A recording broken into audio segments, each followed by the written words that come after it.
Shopping with Descartes.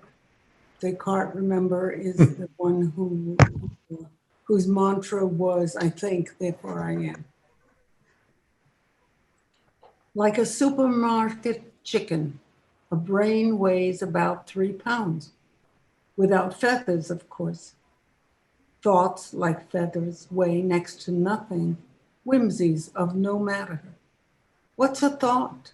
A twitch, a little quiver in the jelly, quickened to life by a shock of electricity before slipping back into the fold it was born in. Still, thoughts are important. If I don't come up with a thought for 3 days, my brain morphs into a daisy stuck in the vase of my neck. After 2 weeks, I could generate a bouquet. People who think about thoughts are philosophers. People who think about thinking about thoughts are epistemologists. The book says God once had a thought, which he tucked inside a word, which makes God a linguist. It must have been a big word, an abracadabra word, powerful enough to create the sun, moon, earth, lions, tigers, birds, and bugs. Imagine, all in 6 days. On the 7th day, he rested. So tired from repeating his word, he had to go to bed without another thought in his head. And that's how we got the flowers. Excuse me for laughing at my own jokes.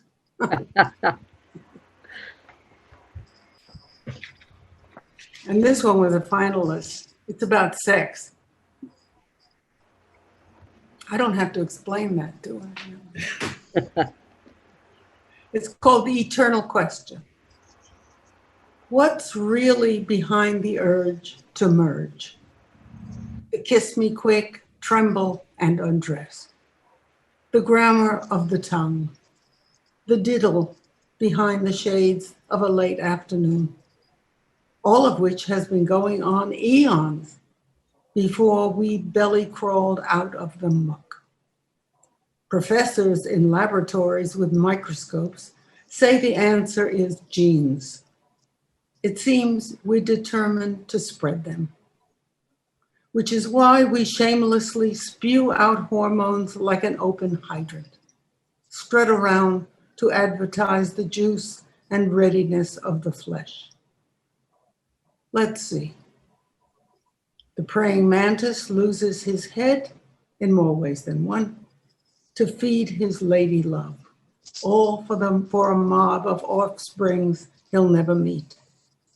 The kids turn out to be cannibals and devour each other, while he, poor thing, shined his shoes, put on a tie, promised her lunch, and ended up being it. To spread his genes? I don't believe it. Look, I spread my genes a long time ago. They're out walking the earth, paying taxes, brushing their teeth, earning a living. They call, they write, they send Mother's Day cards. Will I still have Saturday picnics in bed with my sweet, not so young thing? The question is, since I don't have more genes to spread, and neither does he, why is the flesh this morning still so flushed and flashing like a neon sign?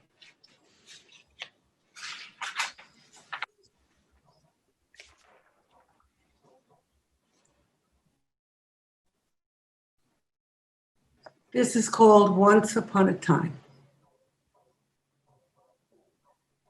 I tell about a tour group traveling in a foreign country, and of the woman who at a rest stop went inside to change her clothes.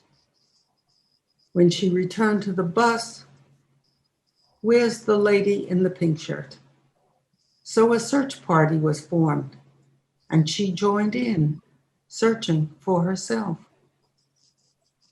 Not metaphorically, as those words imply, Thoreau deep in Walden woods, seeing himself in the soarings of a hawk, But actually, the way startled, you glimpse in a passing mirror yourself a stranger, an old lady wearing hurt on her face like an abandoned child.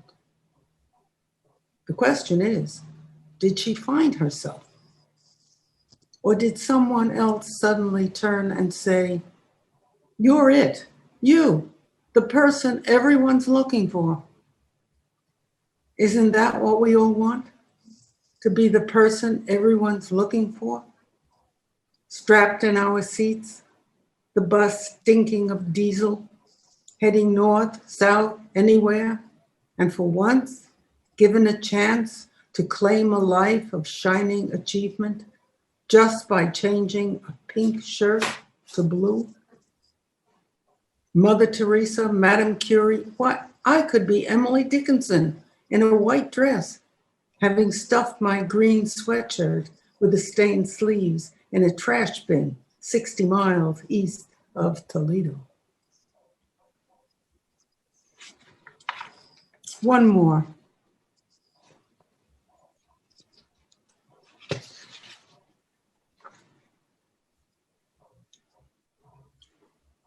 Playing favorites. You ask how I feel about my body, my parts. When I was young, I loved my legs. Ah, the places they carried me, long legs, lovely legs. How I'd fling them about, wrap them around, don't ask. Later, I favored my teeth, especially after I almost lost them, hitting my face on the steering wheel, seeing stars. Of course, there's the ongoing affair with hair. Who's not guilty of that? But now, as I'm getting on in years, I admit a certain fondness for my belly. I call her my cheese. Such a comfort, so easy to maintain, no plastic wrap or refrigeration necessary. Notice, I do not speak of insides, which tend to monitor themselves, only my outer delineations, which I'm proud to say are immortalized in art. The Louvre, the Uffizi, the National Gallery, in niches or blazing from the wall, Venuses, Graces, Muses, bolder girls fattened on glory. Wear sunglasses. Stand in front of any one of Rubens' hefty beauties, proud of her dimpled cellulose and pudding flesh, and see front and center in all her excess, my belly. That gurgling pillow, that buttoned happiness, creamy soft, homegrown and spongy, my big mozzarella. I tell you, if I could bend myself in half, I'd eat me for lunch with a slice of tomato on a hunk of focaccia or good French bread. Thank you.